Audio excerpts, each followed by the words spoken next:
Olá, sejam todos bem-vindos ao nosso momento do Evangelho no Lar, na exposição do dia de hoje. Meu nome é Patrícia e neste momento, então, convido a todos para fazermos a nossa prece inicial, para juntos fazermos o Evangelho no Lar, unindo nossos pensamentos, rogamos a Deus a proteção e o amparo neste momento, que possamos neste momento perceber as energias direcionadas ao ambiente em que estamos, rogando que sejam feitas as trocas dessas energias, aquelas que muitas vezes adentram os nossos lares, o nosso ambiente de trabalho, através de pensamentos, conversas, e muitas vezes não percebemos. Que seja feita a higienização destes ambientes.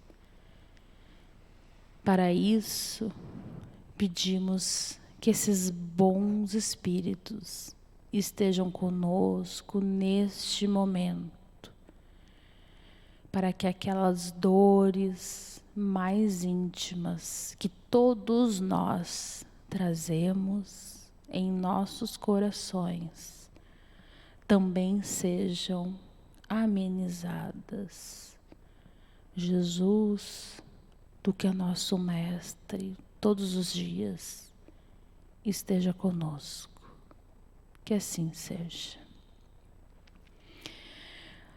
No dia de hoje, foi nos solicitado então que falássemos sobre o item 11 do capítulo número 1 do nosso Evangelho segundo o Espiritismo.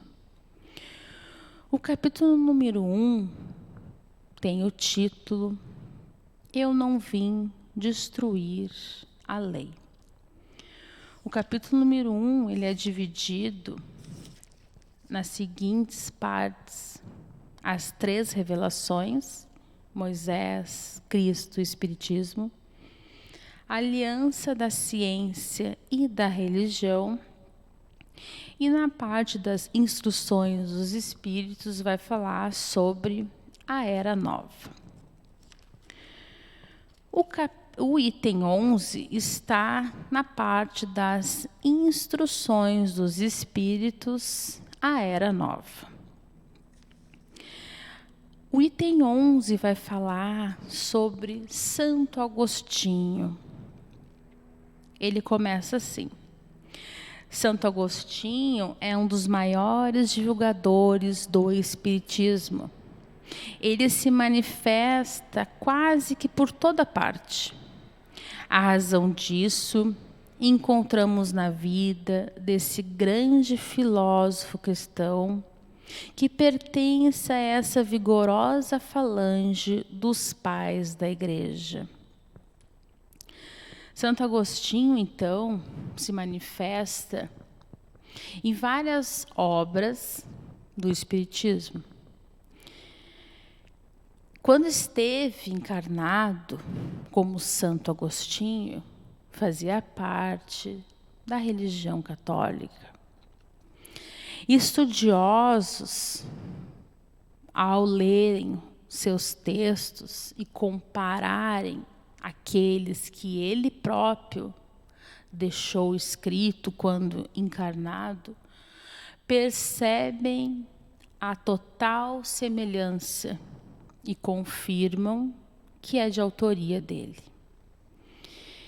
Então percebemos, e muitas vezes na nossa ingenuidade, que apenas espíritos espíritas são evoluídos? Ou apenas espíritos espíritas compreendem o amor? Doce engano nosso. Sermos um espírito evoluído vai além de estarmos vinculados a esta ou aquela religião. Termos este amor, essa prática do bem, vai muito além de sermos espíritas. O que nos faz sermos verdadeiros cristãos são as nossas escolhas e as nossas reflexões, as nossas atitudes, principalmente. Então, sim, nós vamos encontrar nas obras básicas mensagens de espíritos que pertenciam, quando encarnados, a outras religiões. E ele continua: aos quais a cristandade deve seus mais sólidos alicerces, falando de Santo Agostinho. Como muitos foi arrancado ao paganismo, dizemos melhor, a impiedade mais profunda, pelo esplendor da verdade. Quando, em meio a seus excessos, sentiu em sua alma essa vibração estranha que o chamava para si mesmo. Aqui nessa parte do Evangelho, então, nos mostra que Santo Agostinho nem sempre foi um espírito que pertencia à ordem da Igreja Católica. Santo Agostinho teve, na sua encarnação, também situações que estavam levando ele para outros caminhos. Mas, percebendo seus excessos, como está dizendo, mas em algum momento ele percebeu algo diferente. Vou repetir a frase aqui. Sentiu em sua alma essa vibração estranha que o chamava para si mesmo. E lhe fez compreender que a felicidade estava alhures, e não nos prazeres excitantes e fugidios. Então, Santo Agostinho também teve a sua caminhada, o seu processo de amadurecimento. Percebeu, ao longo da sua vida, que algo estava ruim, algo não estava lhe fazendo bem. Percebeu que deveria mudar. Chegou um momento de sua vida onde percebeu um caminho diferente. E o texto do Evangelho ainda compara o Santo Agostinho com o nosso querido Paulo, que também teve esse caminho ao longo da sua trajetória. Este caminho que estava levando ele para outros lados, mas que percebeu o momento de trocar o caminho, trocar a rota, desviar. Santo Agostinho vem a mesma história, vindo de um caminho e depois fazendo a sua troca, que o levou a ser considerado santo. Continuando no texto, nos diz: ele exclamou: meu Deus, perdoai-me, eu creio que sou cristão. Depois, então, tornou-se um dos mais firmes sustentáculos do Evangelho. Aqui nos mostra o quão é bela a nossa caminhada como espíritos que somos. Deus não nos cria não nos fez perfeitos, nenhum de nós. Jesus, nosso mestre, Paulo, Santo Agostinho e tantos outros espíritos de luz não foram criados, feitos, perfeitos. Eles tiveram suas trajetórias, seus esforços, suas dores, suas recaídas. O que faz então hoje eles serem esses espíritos de luz, de amor? As suas escolhas, a caridade, o não apenas ficar falando, mas fazendo. A trajetória diferente, saindo da teoria, indo para a prática diária. Lendo, estudando sobre esses espíritos de luz, nos dá uma alegria interior muito grande. Porque podemos sim observar que nós também estamos fazendo as nossas caminhadas. Os nossos processos, ainda que lento, mas estamos. André Luiz nos narra, né, naquela prece da Ismália, quando ela faz por aqueles espíritos que estavam adormecidos, aqueles 9.000 espíritos adormecidos, naquela zona que eles foram visitar. E André Luiz fala da força da Ismália, da luz que ela projetava, da luz daquelas pessoas que estavam junto com ela, né? Aquelas amigas que estavam ali ao redor dela. E André Luiz percebeu a sua luzinha pequenininha naquela prece. Mas ele ficou orgulhoso, porque ele já estava fazendo a sua luz, ainda que pequenina, perante aquela luz da Ismália, que já era um espírito mais evoluído, mais puro. Mas André Luiz não ficou triste, ele ficou feliz, porque ele também percebeu que muitos companheiros daquela equipe ainda não tinham suas luzes interiores. Então, que nós possamos perceber com estes exemplos e acendermos a nossa luz, ainda que pequenina. Porque começamos todos do pequenino. Uma árvore frondosa foi uma semente pequenina. Um homem adulto foi também o início pequeno.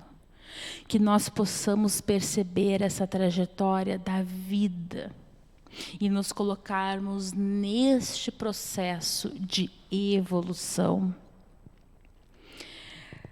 Santo Agostinho, esse exemplo de espírito, de luz, também nos ensina a fazermos a nossa reflexão todos os dias.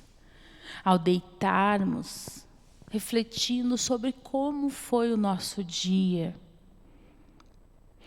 com quem tivemos relações difíceis, com quem nós tivemos tranquilidade, mas que possamos fazer as reflexões para fazer os melhoramentos, refletindo todos os dias. Hoje eu fiz isso, não foi legal, não foi bom para mim, nem para o outro, eu ter aquele sentimento. Mas depois da reflexão, precisamos ir para a prática. Ah, mas eu não consigo ainda conversar com aquela pessoa.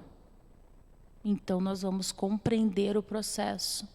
Se eu ainda não consigo dar o perdão, perdoar, então que eu comece a trabalhar no meu interior, que eu comece a refletir sobre como eu posso trabalhar esse sentimento dentro de mim.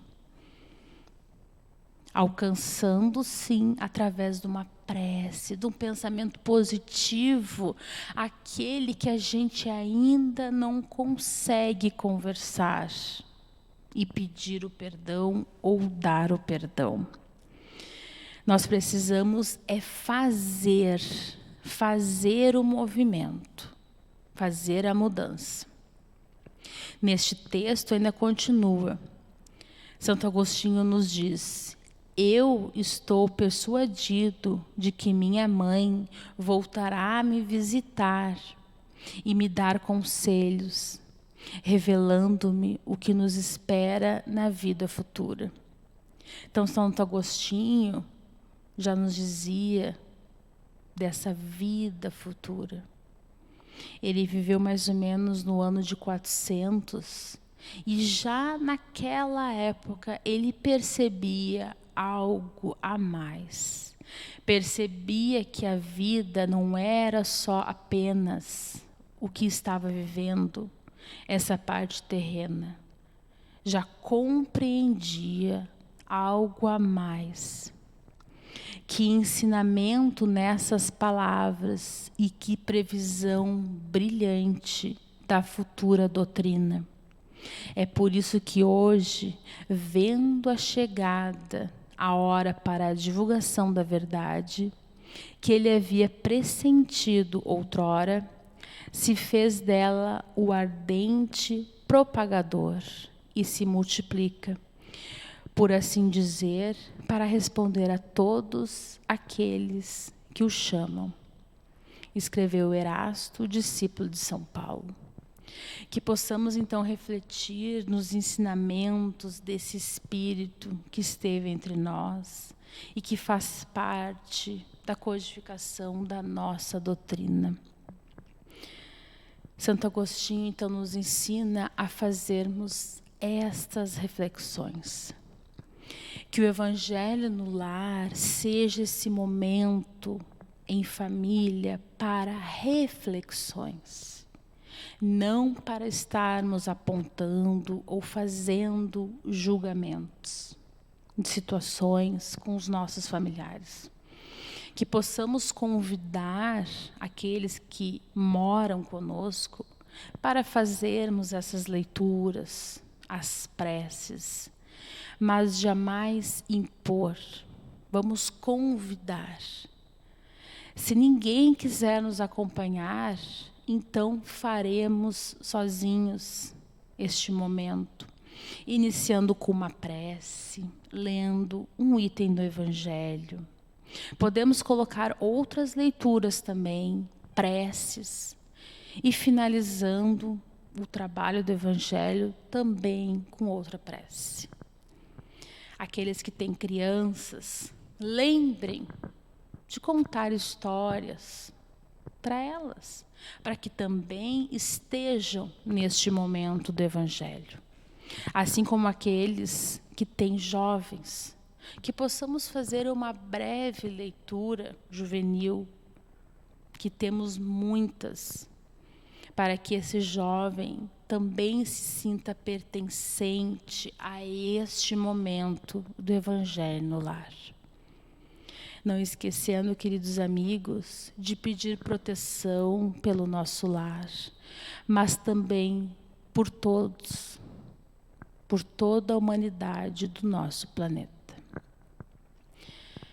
Convido a todos, então, neste momento, para que possamos fazer a nossa prece de encerramento do nosso Evangelho no lar de hoje, vibrando com o Mestre, vibrando com a luz, com a paz. Jesus, querido amigo de todas as horas, agradecemos a oportunidade de estarmos hoje já refletindo um pouco mais sobre os teus ensinamentos.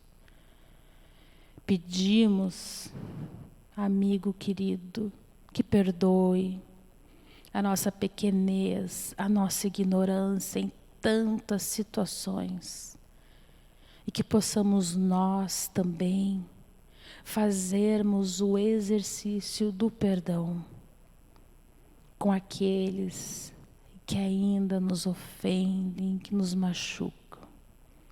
Jesus, pedimos que as dores mais íntimas dos nossos corações sejam amenizadas. Pedimos também por aqueles que muito amamos, por aqueles que ainda não amamos. Jesus, protege o nosso planeta, o nosso país, que os teus trabalhadores incansáveis do bem possam trabalhar para que ele brilhe cada vez mais. Que o teu amor fique conosco. Que assim seja.